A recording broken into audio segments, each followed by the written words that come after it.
Shalom. I want to give all praises to Yahweh, Ba'ashem Yahushai. Double honors unto the apostles of GMS who rule well, and salutations unto the elect pushing the truth of Yahweh, Ba'ashem Yahushai. Alright, in this lesson I'm going to deal with racism in Alberta. Basically talking about the tribe of Judah, which are the so-called blacks, their experience in the land of Alberta, the province of Alberta. Alright, and really, if the Lord permits, I'm gonna, do more sit-downs like this because Canada has a great history of. Canada is a racist institution in itself. Okay, this is stolen land, right? Majority of treaties have been broken. People have been abused, colonized, demonized, etc. Genocide, all those things. And these things have to come out. But when we look at Canada, we see Canada as a land of great promise and all these things that, oh no, that never happened in Canada. That was America. We were much better when there was the same thing, maybe just on a smaller scale because it was colonized, less rapidly, I would say, right? It was a far north, less people came. It was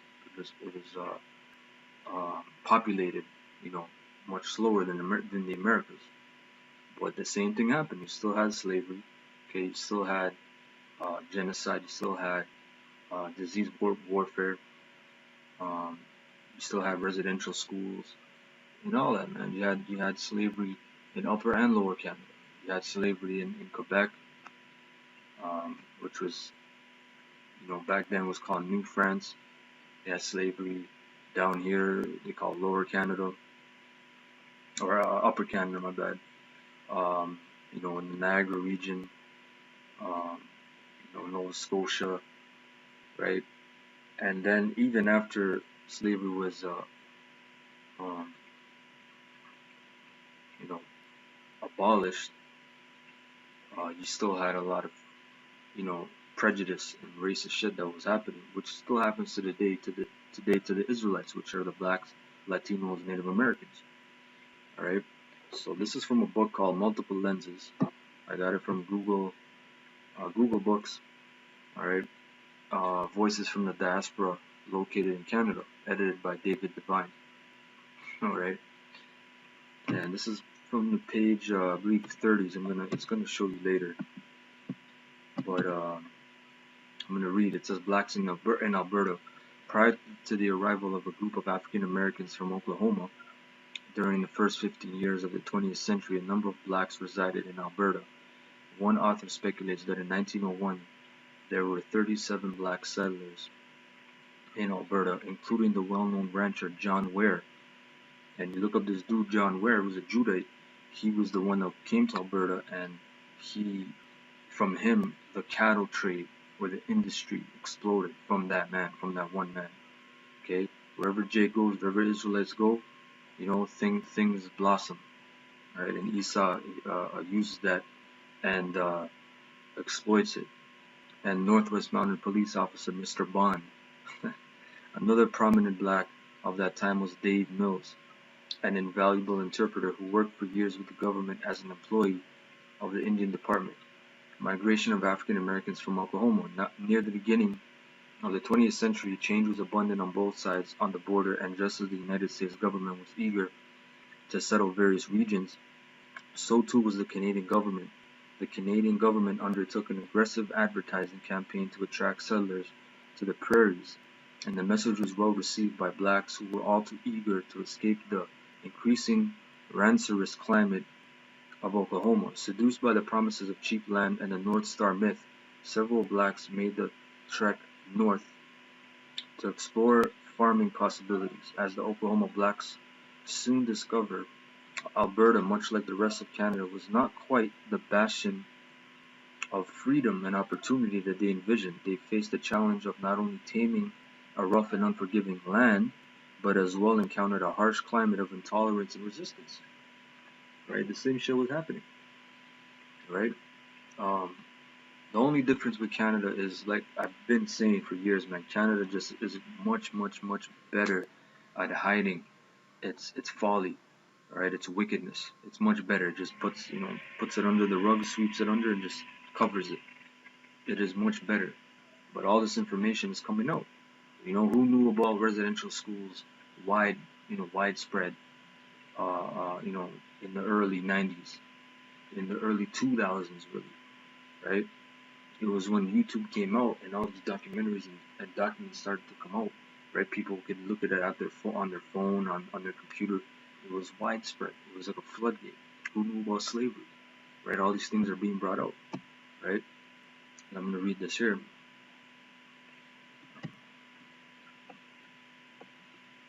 It says, as black immigration became more of a reality for Albertans, the pressure mounted for government officials to take action.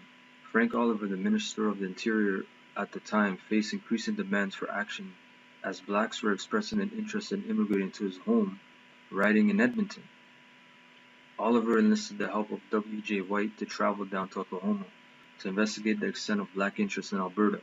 Not surprisingly, White returned and recommended to Oliver that black immigration be stopped. Oliver was responsive to the warning from White and drafted an order in council to halt black immigration to Canada.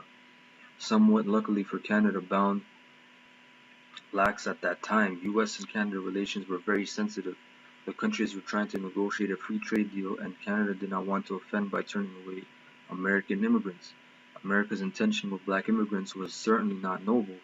They were eager for blacks to leave the country and were upset at Canada's efforts to thwart their solution to their black problems. So it's not like Canada, obviously opened them with open arms. They didn't do that. They didn't want to offend Americans. Say, no, we're gonna turn away these niggas out here. We're gonna leave them. No, they said, okay, you know what? We're setting up these agreements, these trade deals. Let's not offend these people and bring these Israelites over here. All right, that's the only reason. It's not they wanted to populate, but what did they want to populate? They already took down Gad and North American Indians, right? They already took them down. They put them on reserves, on shithole lands, all right, literally. Put their kids in residential schools, boarding schools, whatever you want to call it.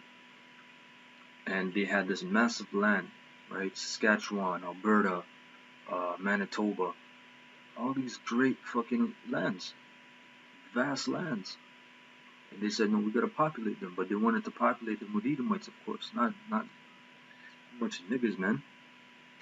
But they had to, and that's how they look at you, and if you think differently, then oh well, that's your opinion. But Canada still looks at you Israelites as a bunch of niggas, spics, and tontos. That's what they look at you as, man.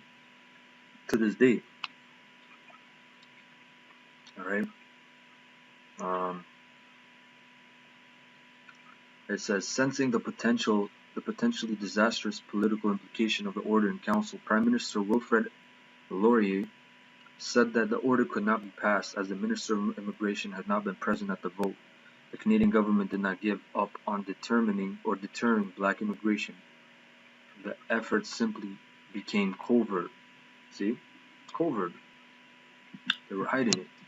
Albertans became increasingly tense over black immigration, and many businesses and community groups actively fought against the group moving to Alberta. You see, so this is what we always talk about, when we go on the highways, when we talk to whoever, these Edomites or whatever, and we tell them, listen, they just, back in the day, it wasn't just the aristocrats and the nobles and the top government officials and the top generals that had this hate. It was regular Joe Schmo Edomites, crackers, man.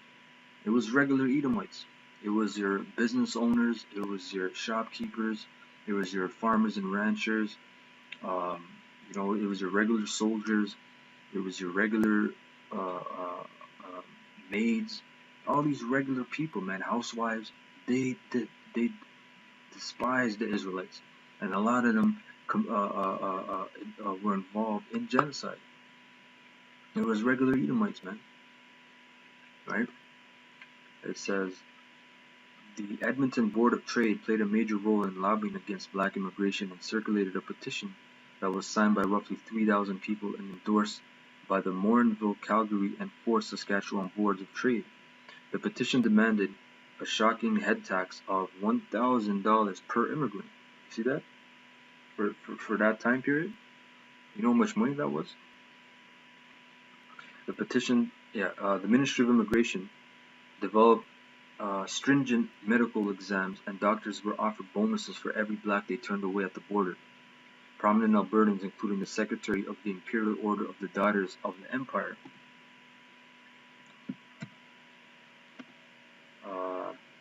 I'm going to go up here. This is page 35. So like I said, that was around page 34, 33. So this is prejudice in early Alberta. The intolerance that sought to keep blacks out of Alberta did not dissipate once the immigration was finally made. Although major instances of violence and discrimination against black Albertans are not abundant, this does not necessarily mean that they did not occur. Of equal importance is the point that, in spite of the prejudice blacks did face from Albertans, not all Albertans were racist or opposed to blacks being there. They gotta throw that in there. Alright? Although petitions were circulated, they had petitions, man, and rallies were held to oppose black immigration and settlements, not all Albertans participate in such activities, which is a farce, a lie. It says 36. While much attention has been devoted to interactions between white and black Albertans, it is also important to examine the relationship that existed between blacks and Aboriginal peoples. Why? Because we're the same people, right? The Gadites and the Judites, the Issacharites, the Reubenites, Zebulonites, Ephraimites, the blacks and Latinos and Native Americans, we're all the same people, man. Right? We're all the same, of the same father, from Jacob. It is speculated that as many as 1/3 of black settlers were part Aboriginal in descent. The relationship between the two groups was never really emphasized because they don't want to bring it, they don't want to come together, man. Or Esau doesn't want us to come together. I'm going to get a scripture here in Psalms 2:1. It says, why do the heathen rage and the people imagine a vain thing? People are imagining an empty thing. That's what vain means, right? It says, the kings of the earth set themselves, and the rulers take counsel together against the Lord and against his anointed, saying, let us break their bands asunder and cast away their cords from us. And what are bands? Right? That's something that fastens, that tightens. The bands were the tribes being together, right? Matter of fact, Gad has a term called band. A band officer, or even in ancient times, they had bands of people. You had a band, a camp here, another band there, right? They were a close-knit community, very close-knit. So a band is like a tribe, man. So they have broken our tribes or bands asunder, man. It wasn't emphasized because they don't want to say, oh yeah, these people were, they're living and they're cooperating together, because they don't want to bring that out. Why would they want to bring that out? They have to further, push, divide and conquer, man, right? And cast their cords away from us. All right. So it says, the relationship between the two groups was never really emphasized, and for the most part, ill will did not exist between the two groups. Blacks were viewed, so there was no ill will. Blacks were viewed as funny-looking white people and were not regarded as a separate race per se. Some of the key arguments to keep blacks out of Alberta included the assertion that blacks were of frail constitution and could not withstand the hard winters of Alberta, as prominent Albertan Abe Bradley Moore suggested black people would be rather suited for tropical climates rather than frigid ones. See, the physical well-being of black peoples had never been a key focus during the years of slavery, right? And would continue to be of little concern in the future employment of blacks as porters and laborers. However, it became a preoccupation of immigration officials and other concerned citizens, right? You had Israelites up in Europe, man, Northern Europe, Switzerland and England. Those places are cold as hell, man, right? Norway, the Northmen, right? You had many Israelites there. You can read about certain kings, man. So them jakes up there in castles and shit in the Dark Ages, man. Esau's just tippy toeing, man. Right? It says if the temperature was a covert manner of deterring black peoples from moving to Alberta, then the more blatant reason was the image of black men as sexual predators. You see, hey man, because the Edomites, man, you Jakes out there were popping the Edomite woman, man. That's why World War II, when a lot of Jakes went to Germany, right? Hey, the Edomite, there's a book I had, I believe it was called Sex and Race by J.A. Rogers. He was, or either that one or Nation of the Color Man. But he was talking about how the Edomite woman, they would, they, them German men, the Edomite men, they had to form a blockade around them Jakes, because the Edomite woman was throwing themselves at them Jakes, trying to marry them and just sending them love letters and all that shit, man. Alright, Esau knows, man. Esau knows that Jake loves to pop. Jake loves to procreate, right? Fruitful and multiply with any kind of woman. Alright? It says on April 4th, 1911, in Lethbridge, the myth became a reality when a 15-year-old girl, white girl, Hazel Huff, found lying in her home, claimed a black man had attacked and robbed her. The Lethbridge Daily News printed an article about the black rapist Beast. See that? Which sent a shockwave of fear and hatred through the community. 9 days after the alleged allegation was made, the girl confessed to having made up the entire story, but the chief of police had stifled the truth for reasons one can only guess at. You know, and they always did that. You know, they always did that shit. And there's a movie like that. White girl. It was down south, but they always did that shit, man. Right? But guess what? The Edomite woman loved that. They love Jake. All right. Even though little by way of actual instances of black violence or sexual assault existed, blacks were still portrayed as threats to the safety of white women and the station of white men. In April of 1940, approximately 300 servicemen attacked the home of a black band leader for allegedly flirting with a white woman at a performance. It would appear that suspicion and fear kept the black predator alive more so than actual fact. The Ku Klux Klan was present in early Alberta, with their Alberta headquarters located in Edmonton. Although the KKK had a home in Alberta, they focused their efforts more on Catholics rather than blacks who lived in remote areas out of the public gaze. Premier J.E. Brownlee was apparently tolerant of the Klan and went so far as to grant them a provincial charter, which is real. You can actually look that up. Alberta, I believe, was the only province that granted the KKK a provincial charter, man, which shows you that place is racist as hell, man. Blacks were vulnerable in the political arena and were not legally protected until the Alberta Human Rights Code emerged in 1965. That's why when I was talking to this one guy, either it was Saskatchewan or Alberta, he was telling me a story of his uncle. He went to a gas station of a well-known town that's a Klan town, you know, and he got jumped by 4 Edomites, but he fucked the Edomites up. But he said, hey, the Klan is alive and well up there, you know, and all you Edomites are really like that. We know all you don't have to dress up in the regalia and burn crosses. We know you're like that in your spirit, because that it goes back to Esau and Jacob, the animosity, right? We don't have to guess games and play games and all this shit and pretend. We know you're like that. It's your spirit. That's why Most High Yahweh Hashem Yahushua, he gave us this oil, he gave us this knowledge, and he see right through you, man. Prior to the Alberta Human Rights Code, blacks faced many challenges with housing and employment. Without the code, blacks learned by trial and error which services, jobs, and housing were available to them and had no recourse for places that denied them. In 1920, the Calgary Victoria Park residents circulated a petition to keep blacks out of the neighborhood. Some of the residents went so far as to organize a meeting with Calgary Mayor R.C. Marshall to demand that the city buy all black-owned property. See that? And that was really the point from that book. You know, it's a pretty good book. I was reading it. This one, multiple lenses. But the point being that, you know, Canada, you know, it has you know, a racist history, and it's still racist to this day. You know, no matter what this devil tries to tell you, all right, how multicultural and accepting you are, you will always downtrod the Israelites, and as much as you also hate the other nations like Elam, Ishmael, and Moab, you put them over our people as taskmasters. All right, which I'm gonna get.